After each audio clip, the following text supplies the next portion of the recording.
السلام عليكم ورحمة الله. أنا علي الغزالي ومرحبا بكم في اللسان. In lesson number 5 we spoke about verbs in the Arabic language, and we said that the verb in the Arabic language, or a fi'l, is one of three categories. Is either madi, which means past, mudari', which means present/future, or amr, which means command or request. And we made a dedicated video, lesson number 5, talking about the mudari'. And in today's video, inshaAllah, we'll be talking about amr. And I chose to talk about amr rather than madi because amr is very similar to mudari'. Actually, if you know the mudari', you can very easily conclude the amr of that mudari', the command. You can turn the mudari' into amr, and today inshallah we'll learn how to do that. But before we get into it, there's an important rule to remember, that a word in the Arabic language can never begin with a letter that's sakin, with a letter that's sukun. So the first letter of a word must have either fatha or dhamma or kasra. Alright, just keep that in mind, we'll need that rule. Now, we learned about the present, and we covered so far multiple verbs like يقرأ, يكتب, يغسل, يجلس, يتوضأ, يصلي, ينام. We learned all these verbs, right? These are all present verbs. So how can we conclude a command verb from the present? So if the present is يقرأ, if the verb is يقرأ, is to read, how do I command someone to read? يكتب, how do I command someone to write, and so on. This is what we'll find out in this video. So first of all, remember that we said every mudari' begins with one of four letters, like the ya or the alif or the nun or the ta, and these letters are a sign that a particular verb is a present verb, which means that the past and the command verbs don't have that first letter of the mudari'. So first step is that we need to get rid of that first letter. Okay, so after we get rid of it, we would have يقرأ would become قرأ, يكتب would become كتب, يكتب would become كتبو, يغسل would become غسلوا, يجلس would become جلسوا, يتوضأ would become توضأوا. Okay? Now, remember the rule that we just said a few moments ago, that a word can never begin with a letter that has sakin. Now, after we removed that first letter of the mudari', now many of the verbs here begin with a sakin, and that's a problem.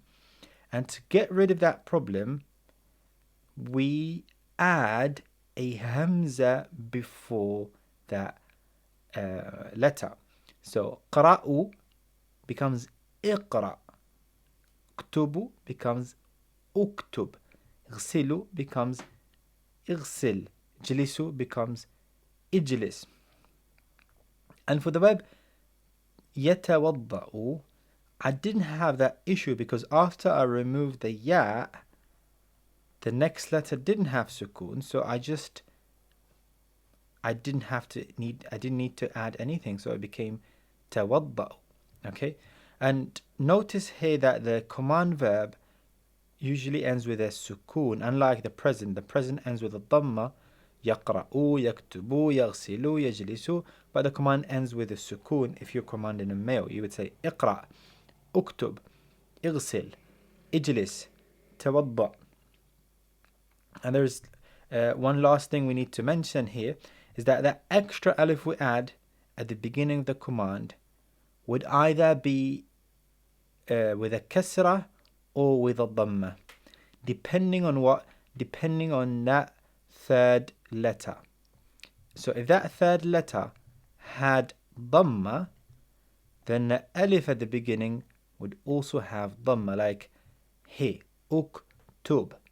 Okay, but if that third letter didn't have a dhamma, then the first alif would have a kasra. The extra alif we added would have a kasra. So it'd be اقرأ, اغسل, اجلس, and so on. Okay, so the extra alif, again, the extra alif we add for the command is either maksura with a kasra or madmuma with a dhamma. Okay, that's it. That's the command verb in a nutshell.